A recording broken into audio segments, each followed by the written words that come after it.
Hey y'all, welcome to First Comes Love, Then Comes Marriage podcast. My name is Lindsey Jackson, And I'm Aaron Jackson. and we are doing Love Letters to Our Children, Season 6. Mm-hmm. This episode topic is family. Yeah. And let's dive in.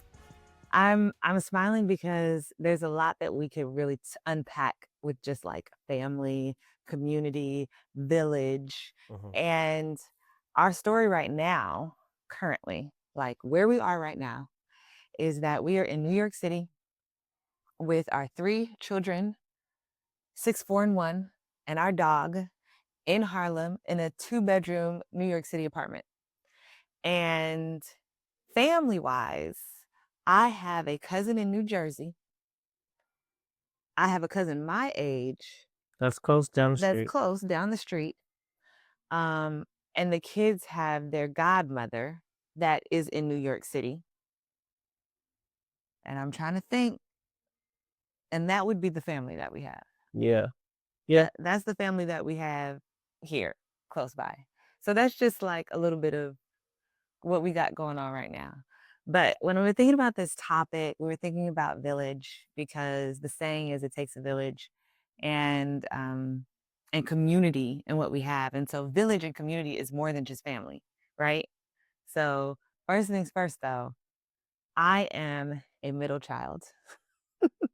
I am a middle child, and we were talking about dating like seasons ago. Yeah. And it was one of the key questions was like, do you have siblings?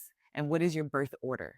That's like a very big question in getting to know someone's personality and why they are the way that they are. Like, eldest females have a separate personality that people have dove into. And then like the younger, the baby, has a personality that you're like, some people don't want to date the baby of the family. And then only children have another personality. So I'm definitely a strong middle child, and I like that about myself. Now, tell us about you. Are we talking about family or are we talking about birth order? We talk about family, but just like yes. Okay. In birth order, I'm the youngest of 5. Second son. But I'm the youngest of 5. And it's interesting because the birth order, especially when it comes to my family, we kind of all fall in line when it comes to like the hierarchy of like Alicia, CJ, Wyatt, Michael, Aaron type of thing, like in that order. But we can only be in that for so long before, like, since we all have different separate families, like I said in previous episodes, that like every person in all my siblings are married. We're all married. So that is 5 different households. And so we can only be in that, I guess, like family dynamic for so long before people start branches out. So like when we're together, we're all together for like a holiday. After like 7 days, it will be a little bit too much for even though we do get along, it just like, do you understand what I'm saying? Yeah, but also I do think like once you start having your own family, and I think we've touched on this, but once you start having your own family, they become your immediate family. Yeah. And that's hard to hear because you have spent so much time growing up with your siblings, with your parents, and that's your immediate family that, after the age of 20 or 25, say whenever you move out, and you start your own family, that's your closest link, that's your immediate family. And even though, like you're saying, the hierarchy is there, the dynamic shifts. Because you guys are all adults with spouses. Yeah.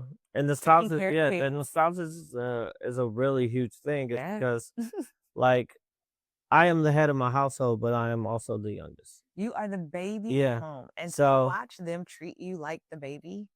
Yeah. What's wrong with that? No, nothing's wrong with it. Nothing. Yeah, but then like I'm also have responsibilities and stuff like that. So when it comes to like our my siblings especially, we me and my siblings are really tight knit. And speaking of family, there's a TikTok trend that's going around right now with the guys saying like good night to their friends. Mhm. Um, and I was just talking to my brother about it, and we both started laughing because the way that I am, if I were to call my friends, most of my friends are family members now. I said They're that. they're either like brothers-in-law, actual brothers, or godfathers. Yes. They're something. And so me calling to say good night from me, especially for me, they would be like, "Oh, okay, good night." So the trend is that Yeah. the male would call his male friend and just say goodnight. He's like, "Hey, Brandon, I'm just calling to say goodnight." And his friend is like, "What? Why Yeah. do you call?" So Good so night, they're sweet taken a little dreams. bit off guard.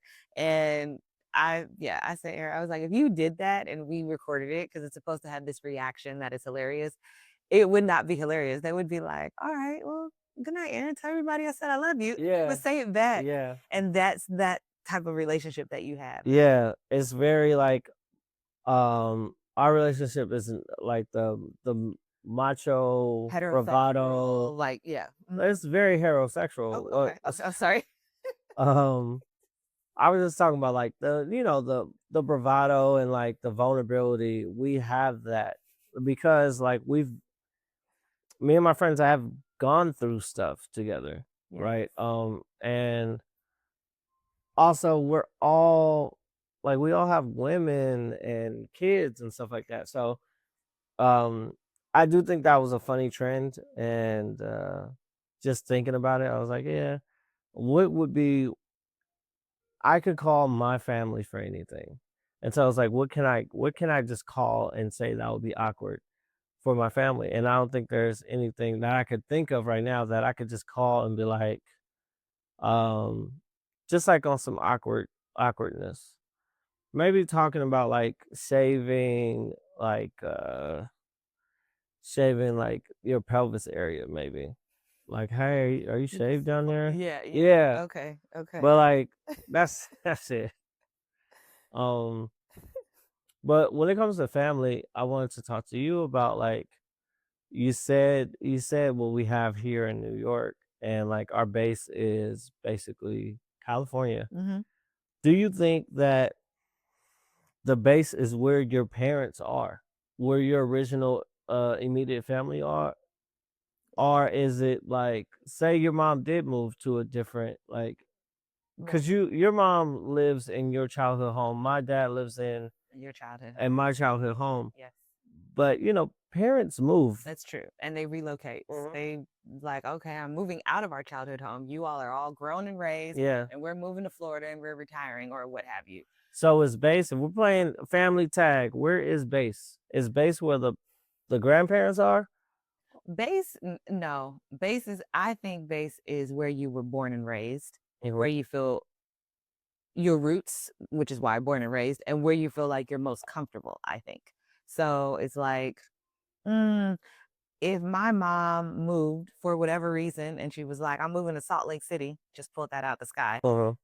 I would not move to Salt Lake City to be close to her because that's Okay. one person. Same thing like your sister is in England, that's one person over there. Now, if we wanted to move there, that's just because we want to move there. But Yeah. that's not necessarily base. That's where another family member is. I think we both feel, and we're both born and raised in LA, that LA is base. Now, we're not getting back there anytime soon, according to our plans. But I do think that eventually we would go back there whether people are there or not. And for that, we did talk about this because my father has passed away and he's no longer there. And so in my head, we've been living in New York for a minute. And I always thought we would move back home and our parents would be there, they'd be grandparents, and our siblings would be there. And we would just be like siblings connected, and our kids would be first cousins connected. And it would be this very big communal space Mhm. and that vision has altered and shifted. And I it doesn't mean that I would not move back to LA. It just means that, like, things have changed, plans have changed. And for me, because those plans have changed, there's no rush to go back home, I think, because I know that my siblings, and we didn't talk about my siblings, but my siblings are busy. 2 out of the 3 of them are in LA. Um, and they're raising their own family, have their own things going on. You know, my mom's busy, she's got her own life going on. So there's really no rush for me and my family necessarily to get back home. Okay.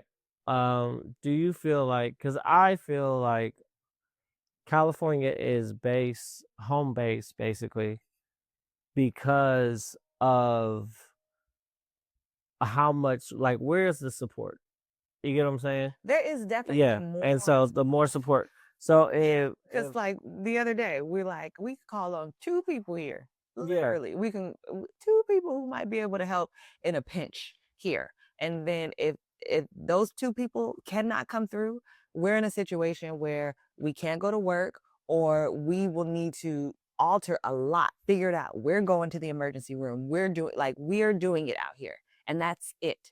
And in LA, there's just more options. there's more There's options. even outside of family, we know more people. Even our church home is vast. We just know more. There's more. It's just wherever the biggest network is. And Yeah. so if my parents did decide to go to like Florida or Arizona or somewhere like that, it's kind of like, is Los Angeles still the home base? Yes, because that's where most of our network and our like connection is. Our roots are. That's where our tribe is. Yeah. That's literally where our tribe is. And I think that that's, again, when we go back to the word community and village, it's not like we are isolated out here. We know people. We're very friendly with our neighbor.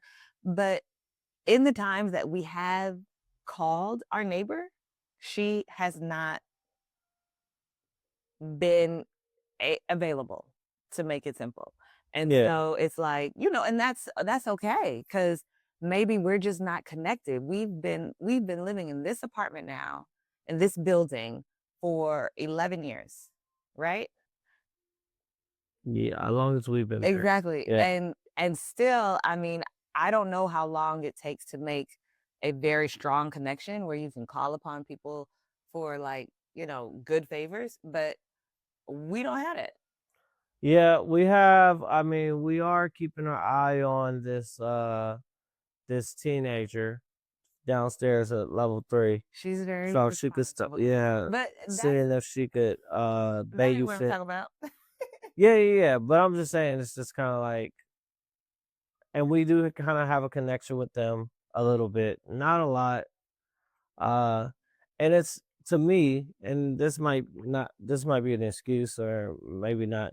It is more difficult to build a connection when when the children are so young, right? It's, for me, it's a little bit easier if like Liv was what, Liv 10, Action 16, and we're doing like sports and stuff like that, and our kids, I just feel like we've already gone through the rigor. But you know what? I don't have a 10-year-old kid, so I don't know. I don't have a 16-year-old. You We get what I'm don't know, saying? but we do know that when they are this young, when our children are this young, they are highly dependent. Yeah. And so our time is extremely valuable because they need us. Our children need us for everything. So it is harder to build new relationships when, unless you want to be in the thick of it with us in our home, and unless you want to be in this, the likelihood of us going out for drinks at 9:30 at night, or us doing something in the middle of the day without a child, or the likelihood of us building that type of connection is extremely small. And so Mhm. that builds connection. You get to know people over time and spending time. And if we don't spend time with other people, then we don't really get to know them. So how would you suggest to Live Action and Shine build? How are they making these connections if they are away from their home base? Mm. Well, hopefully they're making connections that are built on something before they are married and have children. What? because, like I said, after the fact, I'm not saying it's impossible. I can't talk about something that I'm not able to do. Mm. Now, I have connections with people at work, and it's lovely. There are a few that I would call if they're not working that would be able to, if, assist in watching our children. There would be a few, but also it's like I'm trying to build connections with people outside of work. Because if we both got to go to work, I can't call you. And that's one of the interesting things. Like we have so it's this couple that we keep seeing Mhm. throughout the neighborhood. We keep seeing this guy, we keep seeing and Shine, and there's a couple like couples, and like Shine used to go to school with them, and we have kids around the same age. And Hmm. for us, it is very is it's a challenge because I won't speak for you. I'll speak for me. It's a challenge for me to like be social and then build a connection based off of, oh, we have kids and we see each other the whole time. Hmm. But I know that other people, they do, that is their thing. That's Hey, all we they both do. have kids. Yep. Let's do play dates. We're connected. And so it gets kind of tough when like using our discernment and decision making. It's like, okay, who do we let and who do we build our community with? Because like I said, I've been seeing this guy, like we've been seeing this guy maybe twice a month on a random or just on a random. We'll be there, he'll be there. Today, He's more social than the wife. He yeah. wants to build a connection with us. He wants to talk to us. He wants to get to know us. He wants us to stay connected. And that's very nice and that's very sweet. I think just off jump, we're like, we don't have anything in common with you other than the fact that we have children. Yeah. He is a professor at a school. We're into arts and we do other things. He's white, we're black. We don't have a lot based on now. I don't know. Yeah. But just the things that I know about this person, we don't have a lot in common. And so I'm not the type also I talk to you about our children. I don't need to just talk about our children and Yeah. surround my life with our talking about our children. I love them. I love to brag about them. I do talk about them a lot, but I don't need to make a connection in where this connection is literally only talking about kids. That would be draining to me on a whole nother level. But do you feel like, okay, I know that we have our own personal friendships and then we have our like job friendships. Mhm. Should we have parent slash friendships? Like, you get what I'm saying? I do, but I don't need to me, I'm like, we got parent friendships and our godparents I know, but our godparents are gone. are not here. I Right. know. So But yes, maybe, yes. And there are people at Action School, our buddy family that I'm like, you know what? If they were to initiate something or we can get together. I don't know. And this is something that's so funny because we are doing an episode about a topic that is important and we are in the thick of it and haven't really mastered it. It's not like you can master family or anything like that or the village or community, but it is something that is challenging, I it is. think, for us and for me in particular. I can be social and then I don't need to be social. We talked about how as a middle child, I was raised that your siblings are your friends. And so, therefore, I didn't really make a lot of effort to make friends.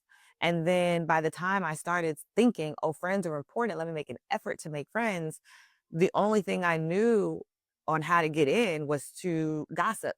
And a relationship built on gossip is not sustainable Yeah. because once you cut off talking about people, which I grew to no longer want because I don't really care to gossip, I have no more friends. I don't have those relationships anymore because we don't gossip. I don't gossip.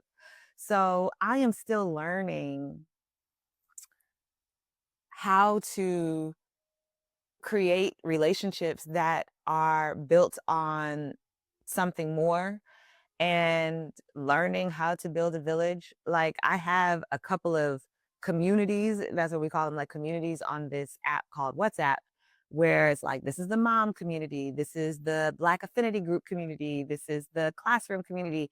And so those are more keeping me in the know versus like, can I call on these people? Yes, and so that's one of my biggest things that I never got used to is that, and it's weird. It's the vulnerability of asking or needing help from someone who isn't family. Hmm. And so all the people, like I said, most of my friends that became family, this maybe like one or two people, but like having that vulnerability or having that necessity of like, I need you, I need your help. And it's always like when people barely know Lindsay and they ask her for tickets. But they know her enough. But they're like, okay, yeah, we go to the same church. I could ask her for tickets. But like reverse, what if they are like a, I don't know, maybe like a sing instructor or something like that, Hmm. or they have a bike shop or something. For us, we don't reciprocate the ask. You get what I'm saying? Yeah. Um, I think that some people, and I've heard this before, some people are givers and some people are takers naturally. Now, so some people, it just comes easy for them to ask. They are literally social media friends. They know me on social media and they will DM me for something. Say, hey, somebody's coming to the show. Can you give them a tour? Without knowing any part. And I used to always open things with, hey, I hope you're well. I don't want to interrupt, but I do have an ask for you. Just because you're asking of someone and you don't know anything about their lives or their day. What if they had a day? I just had an interaction and it's from someone at church. And they literally were like, hey, I've been thinking about you. Can we get together so that I can, to pick your brain and get this and get from you? And I was like, this is the second time this person has done this to me. mhm. I'm going to have to, this word, set a boundary because I am feeling like you're a taker. Like you're taking in a way that I am not comfortable with. Even though it is a relationship met in church, you are happy to ask. Yeah. And because I'm a giver, I say yes, even though I'm like, oh, it was Mother's Day. You just asked me to do something. Wait a second. Okay, you forgot to say Happy Mother's Day. That's okay. Oh, it was you didn't ask. Oh, okay. I'm a natural say yes sir type of person. And that to me is where we kind of could do better at, I think, is also asking just to ask. And I'm not saying forget about like the courtesy behind it, Yeah. but just like, hey, you're a swim instructor. Like how yes, Yes. we could do better at Yes. that. We know so many people. It's like building the community and using your network. Yeah. My parents call it using your resources. Um, and that's one of the challenges that I don't wish upon live, shine, and action. It's kind of like use your resources. Like you have lawyers in your family, right? That are close by. We have like And we do. It no, no. We ask You the question. the I had and people do that. It's like, "Hey, I have a question." And they will say, "Oh, well, this is what I would do in this yeah, situation." We do sometimes, but we don't when it comes to outside of like you said, when you said family, I said, "Oh, we do when it comes to family." Outside of that, which is what we're talking about. The people who don't know me, but they know I work on Broadway are very comfortable with asking me to do stuff. yeah. And we don't do the same with it's like, actually, I don't know that person, but I know that they. Yeah, I'm like, are the question? I mean, another question for me to you is like, are our standards too high Hmm. for what is deemed as a person or a resource? You get it?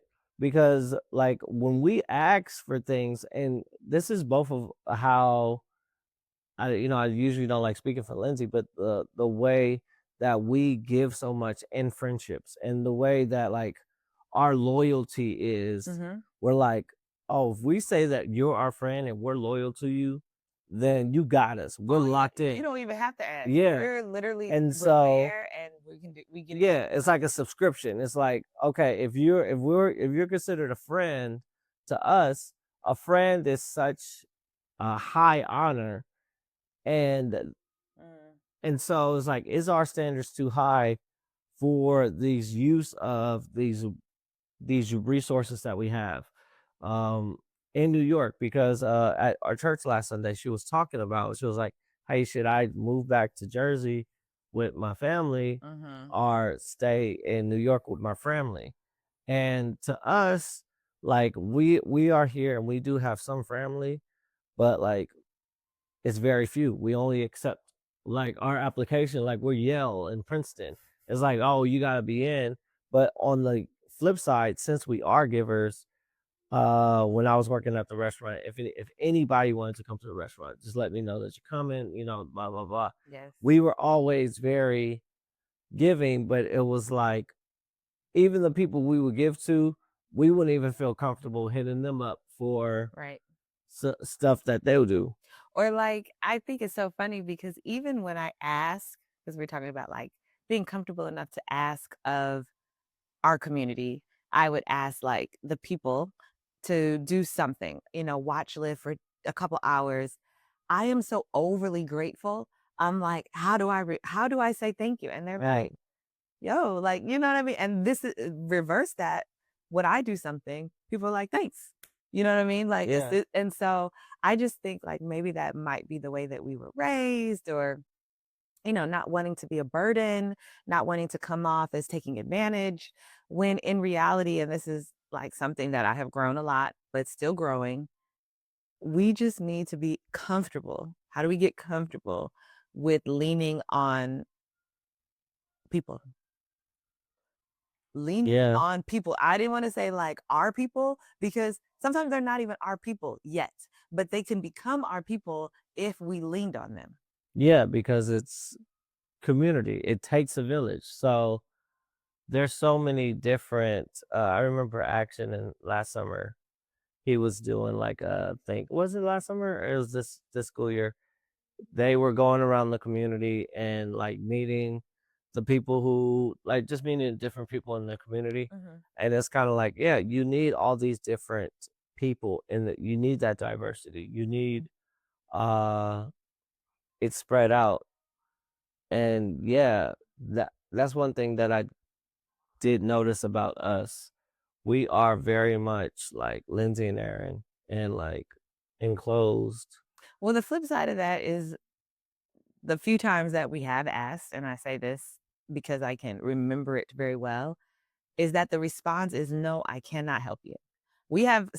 There have been times where we have called a slew of people, like almost near 10 people. We don't even got that many people to call, but this how much we are reaching in our roster to call people. And the answer has been like, no, I can't help you. What would be your this is an interesting episode because it's like, okay, this is something what we both need to work on, but we know how important it is, and we would want our children to be. You want your we want our children to be better at everything Mm. than we are at our age.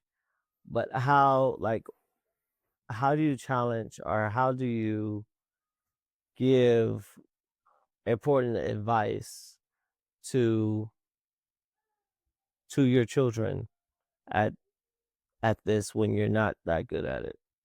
I don't think it's not always about giving advice.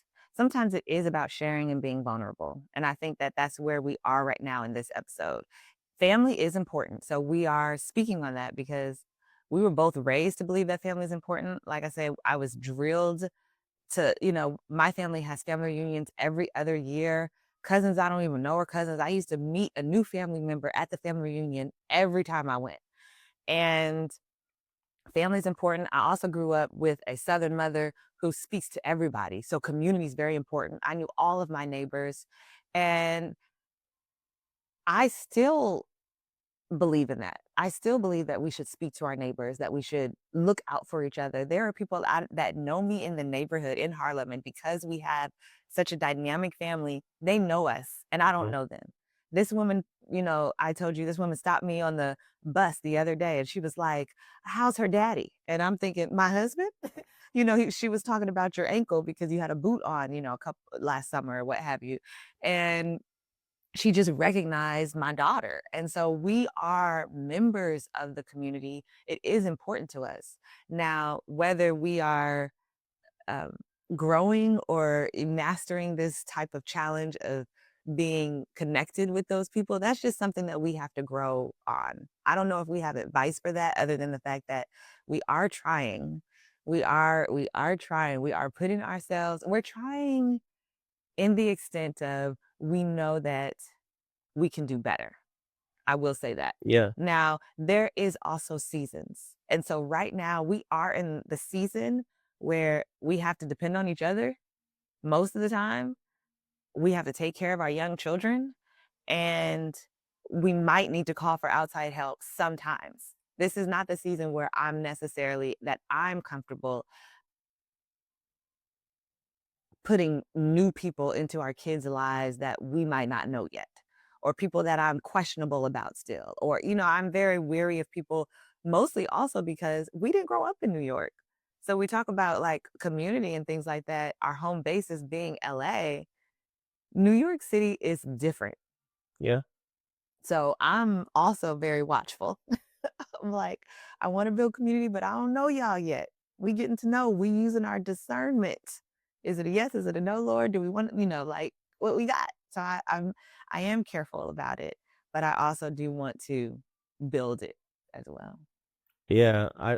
I would, I would say that just, I would just emphasize the importance of community, of having people and resources and tapping into those resources. And like I said, I'm still learning how to do that. Still learning how to, because I never want to put myself in a situation where one, I'm getting taken advantage of, or two, I'm putting my children in jeopardy. And so it is tough because, the older you get, and, it's kind of like a New York thing. It's kind of like people are out for self, and you realize that people are out for self. Uh, but then on the flip side, there are some good, genuine people, because you know that because I'm a good, genuine person. I feel Mhm. like I am, and you are, and so there has to be others out there, and I need to get better at like just presenting, giving little opportunities of, okay, maybe they could, you know, I don't know, help out with this, or help with like just little things. Like one of our community, Miss Victoria, right? Like she's been so helpful. She's been so helpful. She reached out and she was like, I want to help. I want to pick up the boys. I remember a neighbor or a family member picking us up from school and doing a little something with them, maybe going to get a bite, getting some fries, and then coming home. And 2 days a week, she does that for us. And that is Super a helpful. blessing. That Yeah, is it's like, such a blessing. it's definitely one that's like, God knew. Yeah, and so Yes. it's like just having, trying to grow our network, and just making sure that we're making the right decisions. And I just want our children at their age, because I remember my dad and my mom talking about the resources, and my dad continuously, like, my dad is so like, oh, so and so's in New York, you're in New York, call them up. Well, that's Uh, also that's their generation too. And that's what I mean about us because you work in management and I work in performing arts. People call us just to say I know that person. I yeah, know that this person works there. Call them. Same thing for us though. We should be able to say we know someone in airline. We know somebody, yeah, and also we know somebody wherever in the world and we should be able to do it. yeah. So I think we're getting better at it, but it's super important. At the end of the day. Well, one thing I did want to ask you though, before we wrap up, is how do you feel like we or you stay connected with family that is not next to us? Because I do see our children living in various places. How are they Mhm. supposed to stay connected? And I mean, it's important to your family for sure to stay connected. How is it important to stay connected Um, with family that you don't physically see? I think that our I think the way that me and my family were raised, we weren't forced upon each other. We were just always had each other. Mm, And so like you kept saying like, "Oh yeah, I was taught that you were taught that like your siblings are your friends and that's what all you got." And we had friends and then we just had our siblings. But our siblings hung around us, you get what I'm saying? mhm. And so we had a genuine connection. We had more in common than just blood. And so like me and my brother were just talking about his son playing basketball and how uh at my age at 12 or something he remembers how I played basketball. Like how it was the thing, how we both like that.